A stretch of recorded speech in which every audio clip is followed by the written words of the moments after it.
Berkat Tuhan yang Maha Kuasa yang senantiasa menyertai kita dalam sukacita yang sejahtera, masih boleh kita dapat berkumpul di sekolah ini dalam rangka pengembangan terhadap budaya positif di SMA Negeri 1 Meriah. Yang kami hormati Bapak Wakil Kepala Sekolah dan yang kami hormati Bapak Mitra Sekolah ini, dalam hal ini pengurus Komite SMA Negeri 1 Meriah. Yang kami hormati Bapak Ibu serta staf keluarga besar SMA Negeri 1 Meriah.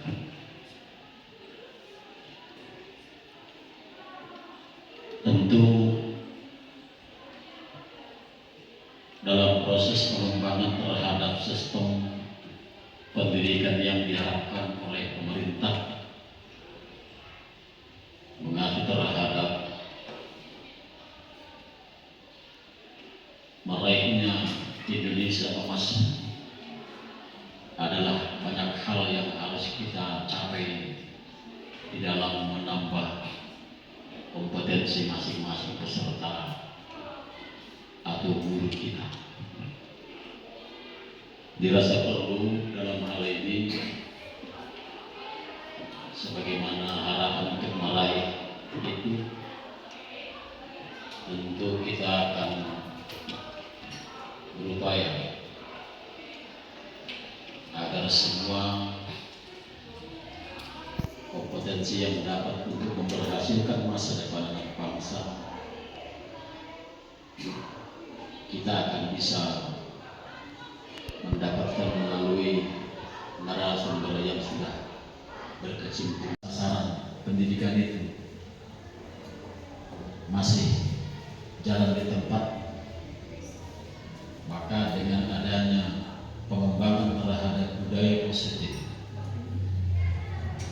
dan course yang akan dilakukan pada siang hari ini merupakan modal bagi kita untuk bisa mau kemana masa depan anak-anak ke depan.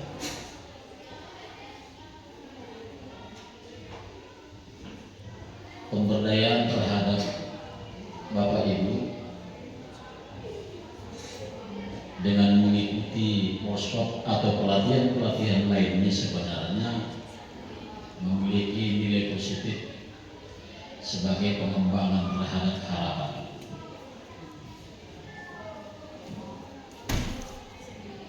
Ketika kita hanya mampu berenang di kolam yang dangkal, janganlah pernah bercerita tentang dalamnya lautan.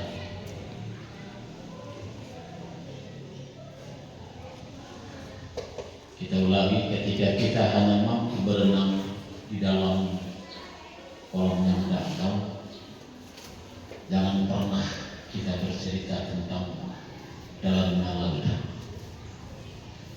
Maka hari ini apa makna tujuan budaya positif itu? Mungkin menambah suatu wawasan bagi kita untuk kita dapat kembali pada tugas dan tanggung jawab kita belakang. Harapan kita ke depan, pola berpikiran positif ini sebenarnya inilah suatu bentuk komitmen yang dapat membangun pribadi masing-masing. Tidak ada di sana keraguan. Kita ucapkan kepada Tuhan Yang Maha Esa, kita bertemu di SMA Gunung Pria ini. Saya hormati Bapak Kepala Sekolah L. Purwan, kami hormati beserta wakilnya, dan kami hormati guru-guru dan ibu yang di sini. Kalau berbicara tadi, Bapak budaya positif. Bu, Pak, ini yang berubah ini bukan siapa-siapa. Induknya ini kamulah semua guru-guru bisa dirubah anak-anak kita ini. Kalau nggak bisa. Kamulah harus yang merubah ini. Kalau budaya ini, coba sekarang kalau kita pikir-pikir masalah budaya, nggak lagi positif. Pemanggilannya pun nggak positif. Kalau panggil pendeta aja pun sekarang bukan pendeta, dek katanya. Kalau manggil boda katanya, pot katanya, nggak pas. Jadi yang merubah ini siapa? Kalau nggak ibu-ibu dan bapak-bapak, siapa yang merubah? Jadi ya, saya selaku ketua komite, Bapak Purba juga sebagai ketua komite, yang saya hormati Bapak dan Ibu Guru semuanya, termasuk tenaga kependidikan. Pada kesempatan ini saya mengucapkan terima kasih yang sebesar-besarnya kepada kita yang bisa hadir pada saat ini untuk mengikuti workshop atau seminar budaya positif ini. Marilah kita ambil hikmahnya, kita ambil nilai positifnya. Mudah-mudahan apa yang kita lakukan pada hari ini bisa bermanfaat untuk kita semua. Itu harapan kita. Mudah. Terima kasih untuk kesempatan yang diberikan kepada saya. Yang saya hormati Bapak Kepala Sekolah, Bapak Komite, Bapak Wakil Kepala Sekolah, dan guru-guru hebat SMA Negeri Gunung Meriah. Terima kasih untuk kesempatan ini. Adapun materi yang saya bawakan pada hari ini adalah peningkatan kompetensi guru budaya. Ini adalah satu sesi perkenalan. Saya membawa budaya positif ini dalam alur merdeka, yaitu pertama dari mulai diri sendiri, kemudian eksplorasi konsep, kemudian ada disko atau diskusi kelompok, kita lanjut nanti ke demonstrasi kontekstual, dan yang terakhir adalah aksi nyata kita di sekolah. Baik, yang pertama kita masuk di sesi perkenalan. Nah, tentunya Bapak Ibu sudah kenal sama saya. Saya Marlina Salimudus Tungkul. Saya guru penggerak angkatan 1 dan pengajar praktik angkatan 8 bertugas di angkatan 9. Baik, Bapak Ibu, sebelum kita memulai pembelajaran, ada kesepakatan belajar yang harus kita buat. Sama, ketika kita memulai pembelajaran di kelas, tentunya kita juga membuat kesepakatan belajar di kelas bersama peserta didik kita. Kira-kira Bapak Ibu, dari kesepakatan belajar yang saya buat ini, ada yang bisa ditambahi atau ada yang mau ditambahkan Bapak Ibu? Kira-kira ada yang mau ditambahkan? Adalah nantinya Bapak Ibu mampu menjelaskan konsep budaya positif yang berdasarkan pada konsep perubahan paradigma stimulus respon di teori kontrol serta nilai-nilai kebajikan universal yang dijabarkan dalam penerapannya di modul kali ini. Kemudian Bapak Ibu nanti mampu menjelaskan konsep makna disiplin, keyakinan kelas, hukuman, penghargaan, dan 5 kebutuhan dasar manusia. Restitusi dengan 5 posisi kontrol guru serta segitiga restitusi, dan menerapkannya dalam ekosistem sekolah yang aman dan berpihak pada. Melatih konsentrasi Bapak Ibu. Apakah Bapak Ibu konsentrasi atau sudah tidak konsentrasi lagi? Tinggalkan masalah-masalah di rumah, mari kita belajar hari ini Bapak Ibu.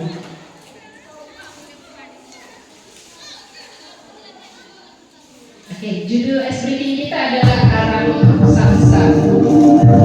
Baik Bapak Ibu, hanya ada 3 gerakan ya. Kita mulai.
sesama murid, dan bagaimana guru menyelesaikan suatu permasalahan atau konflik antar kelas atau antar siswa atau dengan antar gurunya juga boleh ya.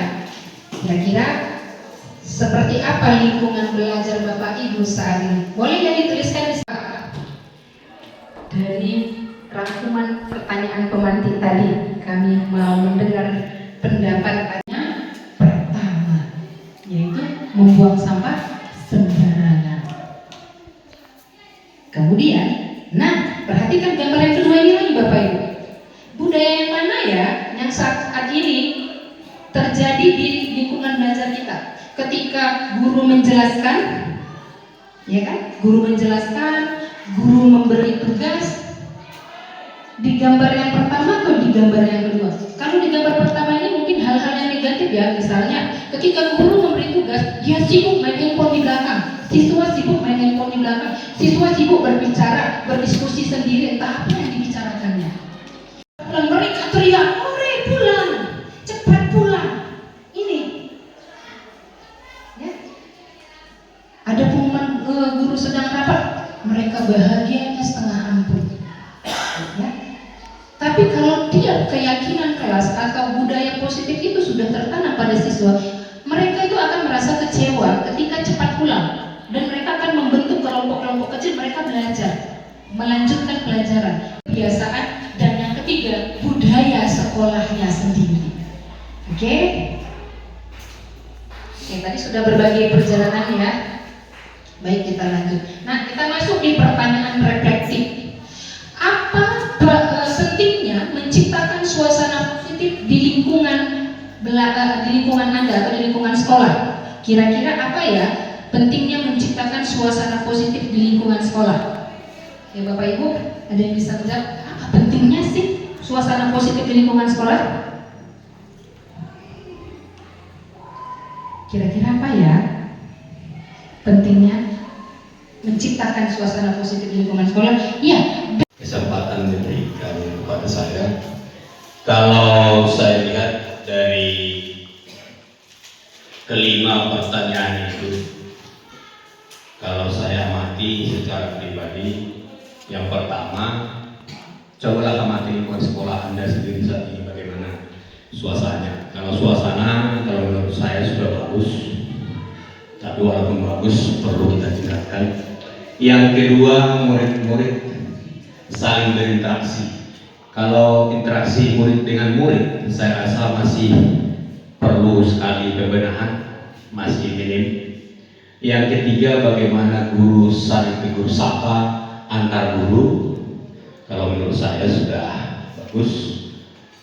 Yang keempat, bagaimana guru menyapa murid. Dan ini pun kalau menurut saya sudah bagus, tapi perlu juga ditingkatkan. Yang terakhir,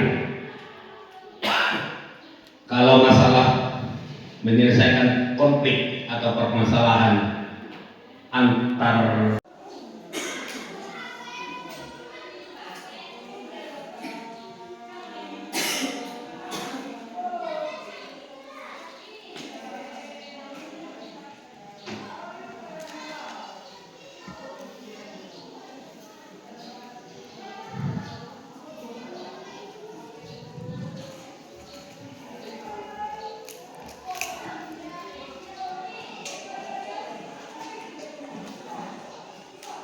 kita masuk ke pertanyaan pemantik tadi. Coba diingat-ingat kembali bagaimana murid-murid berinteraksi, kemudian bagaimana lingkungan sekolah Bapak Ibu, kemudian bagaimana guru. Kira-kira seperti apa ya? Nah, yang pertama sekali yang Bapak Ibu lakukan adalah membuat peraturan kelas atau peraturan sekolah. Peraturan kelas atau peraturan sekolah itu juga boleh ya. Kemudian apa lagi Bapak Ibu? Membangun komunikasi, ya, membangun komunikasi yang baik dengan siswa dan orang tua. Kemudian adanya aturan dan kesepakatan belajar antara peserta didik dan siswa yang dibuat oleh guru atau pihak sekolah. Itulah kira-kira yang dapat menciptakan suasana positif di lingkungan belajar di sekolah kita.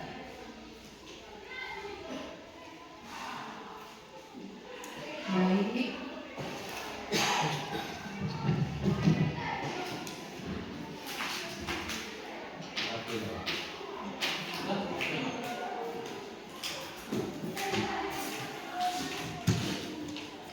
Adalah sebuah pendekatan yang berfokus pada kekuatan tindakan. Namun dalam budaya kita, makna kata disiplin telah berubah menjadi suatu yang dilakukan seseorang pada orang lain untuk mendapatkan kepatuhan.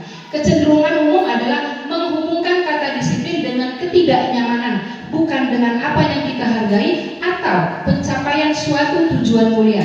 Nah, tujuan daripada disiplin positif adalah menghasilkan anak yang bertanggung jawab dalam mengelola tindakan mereka sendiri daripada tergantung pada pihak otoritas.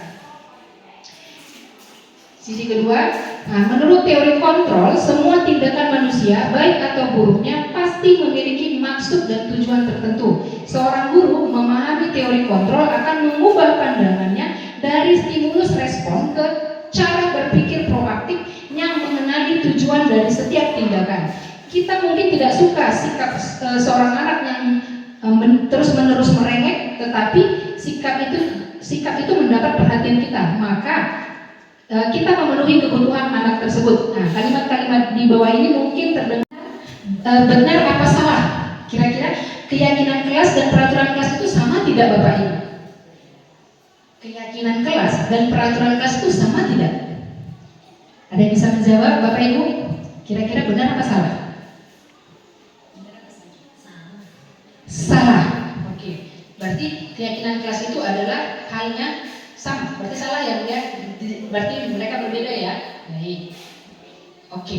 Ya, keyakinan kelas dan peraturan kelas adalah dua hal yang berbeda. Selanjutnya, keyakinan kelas berlandaskan nilai-nilai kebajikan atau prinsip universal. Betul apa salah? Kira-kira keyakinan kelas itu berlandaskan nilai kebajikan atau prinsip universal. Kira-kira betul apa salah ya? Betul. Ya, baik.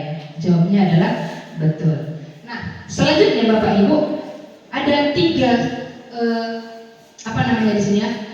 Kalimat. Apa nilai kebajikan atau keyakinan yang diangkat dari peraturan-peraturan dan hukuman saja? Kira-kira apa nilainya? Nilai yang terpenting dari menggunakan helm saat mengendarai motor. Keselamatan, benar. Itu yaitu nilai keselamatan. Karena itu yang terpenting. Kemudian membuang sampah pada tempatnya. Kira-kira Bapak Ibu, di sini nilai keyakinan apa ya yang terkandung dalam membuang sampah pada tempat? Apakah karena hanya untuk menghindari sanksi kalau ketahuan buang sampah tidak terkandung dari peraturan dilarang menggunakan kata-kata kasar? Apakah hanya karena untuk takut menghindari menghindari sanksi hukuman, atau karena apa kira-kira dilarang menggunakan kata-kata kasar? Oke, baik. Nah, nilai yang dari tiga peraturan itu adalah satu, nilai keselamatan, dua, menjaga kebersihan, dan yang ketiga, selalu bersikap positif atau hormat, saling hormat. Itulah nilai yang terkandung dalam peraturan yang tiga ini tadi. Jadi Bapak Ibu, sebenarnya peraturan itu bisa dibuat, tapi kita harus mengarahkan peserta didik ini untuk mendalami keyakinannya. Karena kalau keyakinan yang dilakukan itu adalah bentuk kesadaran diri, bukan paksaan. Kalau menggunakan helm saat mengendarai motor hanya untuk menghindari tilang, berarti itu hanya jangka pendek, hanya untuk menghindari tilangnya. Tapi coba tanamkan sama anak-anak tersebut, menggunakan helm itu penting. Untuk apa? Untuk menghindari kita dari mara bahaya. Contoh, kalau kecelakaan, kepala kita terhindar dari benturan. Jadi nilai keselamatannya. Jadi tanamkan peserta didik itu untuk mendapatkan nilainya, bukan sanksinya. Jadi gitu, kita buat peraturan tapi arahkan peserta didik untuk mendapatkan nilai-nilai universalnya Bapak Ibu. Seperti itulah kira-kira.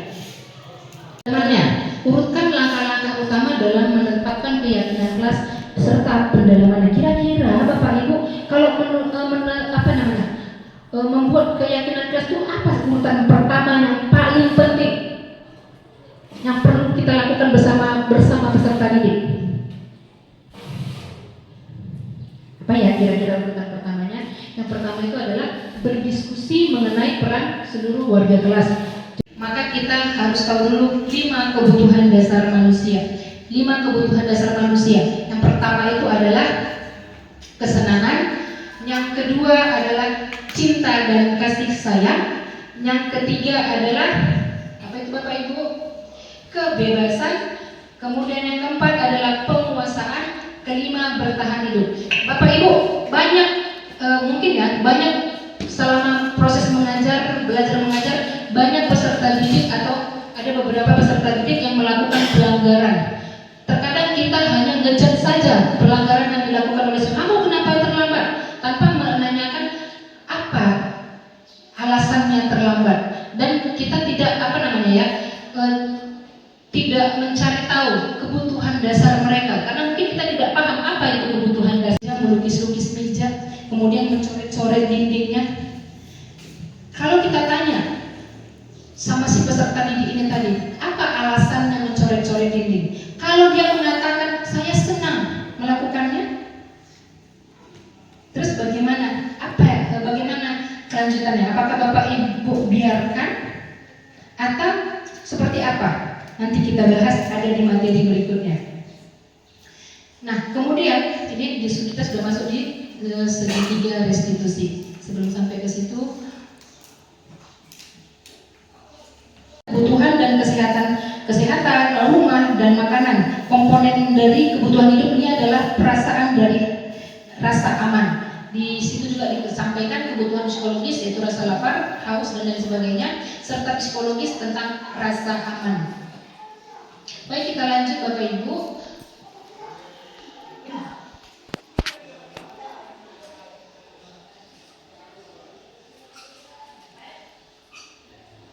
Nah, masuk ke hukuman dan restitusi. Sebelum kita masuk ke hukuman dan restitusi, kita harus tahu dulu menguji pemahaman Bapak Ibu enggak tentang hukuman dan konsekuensi. Berdiri di depan kelas sambil mengangkat satu kaki karena tidak bisa menjawab pertanyaan itu hukuman dan konsekuensi. Hukuman, konsekuensi. Nanti kan ditanya alasannya apa? Kita masuk ke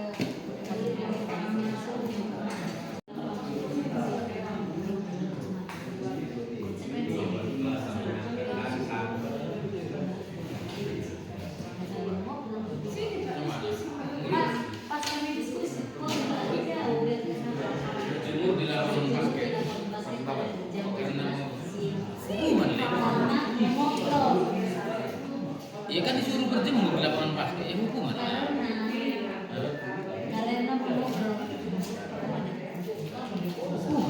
Tadi yakinan.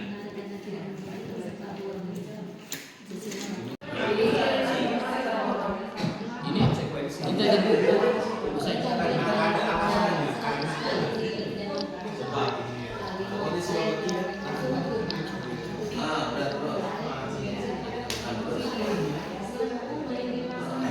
enggak, kalau aku bilang ini hukuman bukan lagi ini.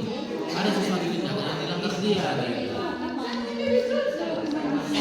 Nah, oke, dua. Lari mengelilingi lapangan basket. Terlambat ke sekolah kan?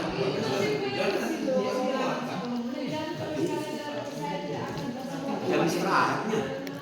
Ibu sekolah udah masuk hukumannya. Terima kasih kepada Ibu Marlina yang sudah memberikan kesempatan untuk tugas kelompok 1 tadi. Ya, di sini Bu Sinaga, ibunya tadi ketua, aku pula yang bilang ketua. Tapi nggak apa-apa ya. Saya tidak akan terlambat lagi karena terlambat ke sekolah. Kami pilih itu bentuk hukuman. Kemudian lari mengelilingi lapangan basket 2 kali karena terlambat hadir di sekolah merupakan hukuman. Membersihkan coretan yang dibuatnya di meja tulis yaitu konsekuensi. Murid diminta untuk push up 15 kali karena tidak menggunakan masker ke sekolah, bentuknya hukuman. Menggantikan kertas tugas teman yang telah dicoret-coret, bentuknya konsekuensi. Berjemur di lapangan basket pukul 12.00 siang karena ngobrol dengan teman, bentuknya hukuman. Murid diminta bertelanjang kaki sepanjang hari karena tidak menggunakan sepatu warna hitam sesuai peraturan sekolah, bentuknya hukuman. Itu yang bisa kami sampaikan kepada Bu Marlina hasil diskusi dari kelompok 1. Terima kasih, selamat siang. Terima kasih Pak untuk karena terlambat lagi karena terlambat ke sekolah. Kira-kira hukuman atau konsekuensi Bapak Ibu? Hukuman atau konsekuensi? Kalau kelompok 1 tadi menjawab adalah hukuman. Kenapa hukuman? Karena ada pelanggaran yang dilakukan. Itu tadi alasannya Pak. Karena terlambat datang ke sekolah. Kemudian Bapak tadi juga mengatakan lari mengelilingi lapangan basket 2 kali karena terlambat hadir di sekolah. Itu sebagai hukuman. Itu ya Pak? Hukuman. Kemudian membersihkan coretan yang dibuatnya di meja tulis itu. Terima kasih atas kesempatannya. Kami dari kelompok 2 akan menjawab tugas kelompok.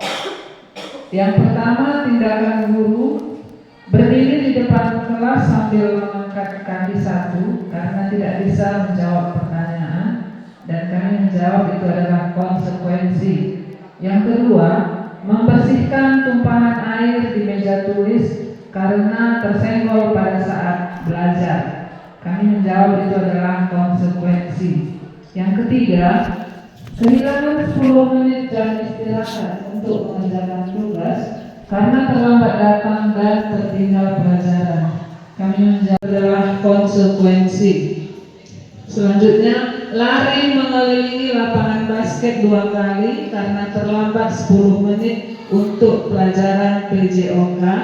Kami menjawab itu adalah konsekuensi. Yang terakhir, membersihkan WC sekolah karena mematahkan pensil kawannya. Kami menjawab itu adalah konsekuensi. Baik, terima kasih untuk kelompok 2. Bagus jawabannya Bapak Ibu. Sepertinya sudah memahami arti konsekuensi dan hukuman. Baik, kita bahas.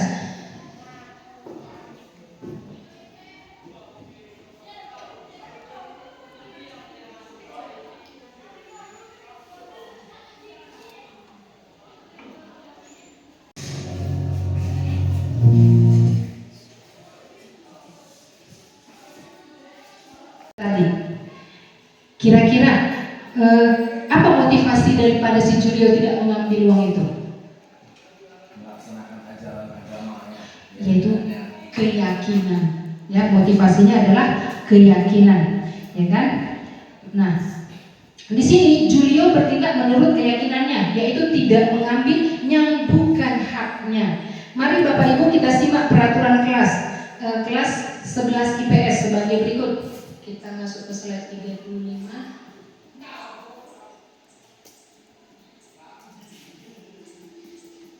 Oke. Di peraturan kelas 12 IPS yang pertama, membuang sampah pada tempatnya. Kemudian merapikan kembali meja belajar setelah jam pergantian les berakhir. Melepaskan sepatu saat masuk kelas. Jika diperhatikan, tujuan dari ketiga peraturan tersebut adalah kebersihan dan kenyamanan.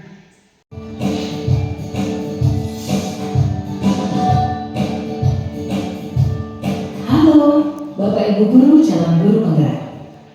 Video ini akan menampilkan 5 adegan interaksi guru dan murid. Silakan menonton dan Kurangnya saya mohon maaf.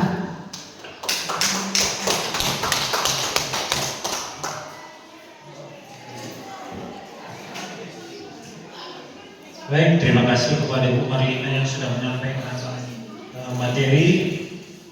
Sekarang kepada kita semua peserta sosialisasi, kita masuk kepada sesi tanya jawab. Satu, Pak Saragi. Karena kita buka sesi untuk 3 orang penanya, jadi 2 orang lagi. Hanya itu? Ibu Reli. Iya, Pak Burian ada Pak Burian? Ada Pak? Ada ya Pak ya? Oke, 3. Yang pertama kepada buat pemaparan dalam seminar pengembangan budaya positif di sekolah. Memang ini semacam pergumulan kepada seorang guru, bagaimana dia dengan sadar sebagai tanggung jawabnya sebagai pendidik boleh membawa kebaikan kepada setiap individu, khususnya muridnya yang berada di sekolah, bahwa ini adalah tanggung jawab panggilan dia terhadap pencipta. Contoh-contoh yang dibuat tadi itu.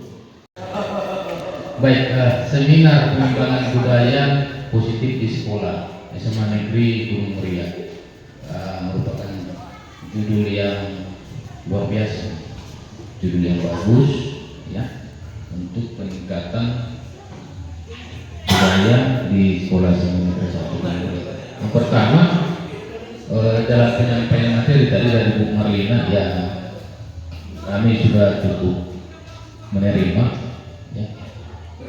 Dan nanti kami minta dulu kirim sama kami, enggak ice-breakingnya itu kirim ke kami ya, ya pribadi ya, karena kita juga perlu ya. Begitu, jangan simpan-simpan di file ibu, nanti simpan lama bisa basi gitu.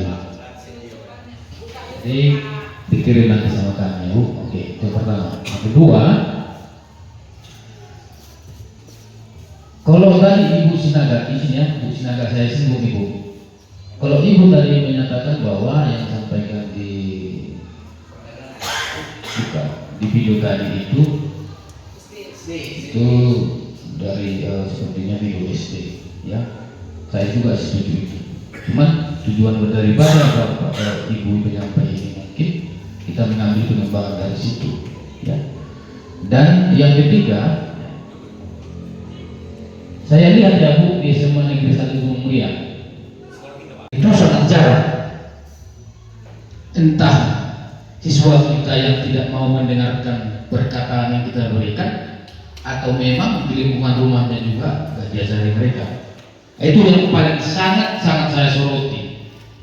Saya ingat dulu saya waktu sekolah, lewat kita di depan guru kita harus duduk gitu ya. Jadi saya rasa itu terkaitan dengan materi kita yang disampaikan oleh Marlina juga ya. Terkadang nanti kita jalan di Ibu Reli sama Pak Surian. Untuk menjawab pertanyaan dari teman-teman kita, kami persilakan kepada Ibu Marlina Sari. Ya, agar kita bersabar di sini.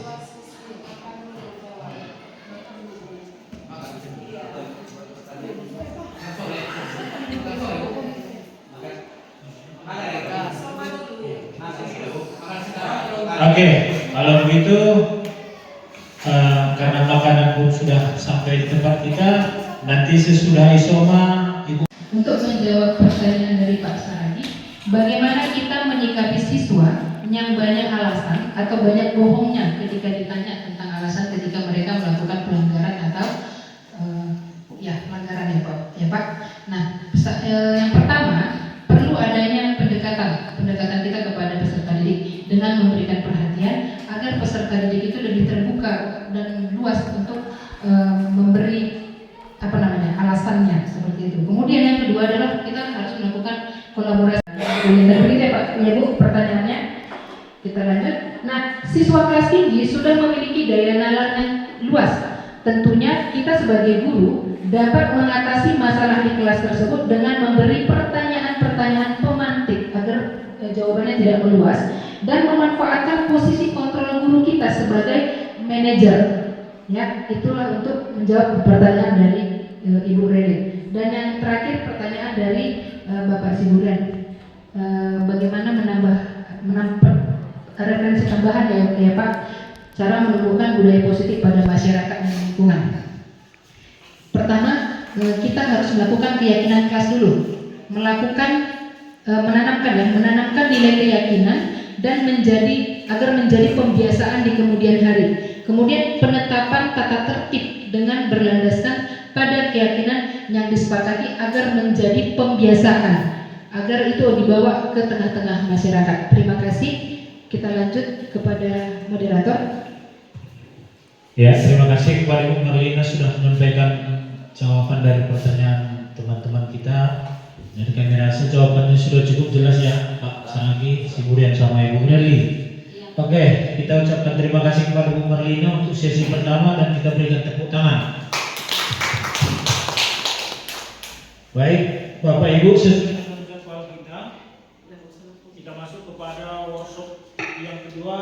Ini dibawakan oleh Ibu Ridanta Ginting. Kami persilahkan. Yang menyampaikan materi di belakang itu sudah banyak hal yang tidak enak untuk dilihat. Ada yang pasang muka paham, ada yang pasang muka bosan, ada yang pasang muka sosok gembira. Terakhir gurunya yang jadi grogi di depan, bingung mau berbuat apa. Jadi akhirnya adalah kesimpulan. Nah jadi gini, kalau perkenalan diri nggak perlulah, orang baru stok lama ini ya kan Pak. Jadi kayak di Bapak Buren tadi, kayak kenal. Aku pun gitu tadi. Kita butuh ilmu, butuh metode. Nah mungkin yang pengalaman saya ketika saya di pendidikan guru penggerak ini ada pertanyaan seperti ini. Ibu, Bapak, kalau kita berbicara mengenai di situasi sekolah dengan situasi yang sekarang dengan beberapa tahun yang lalu mungkin akan jauh berbeda. Artinya apa? Memang kita guru yang dituntut untuk belajar. Memang kita guru yang dituntut untuk kreatif.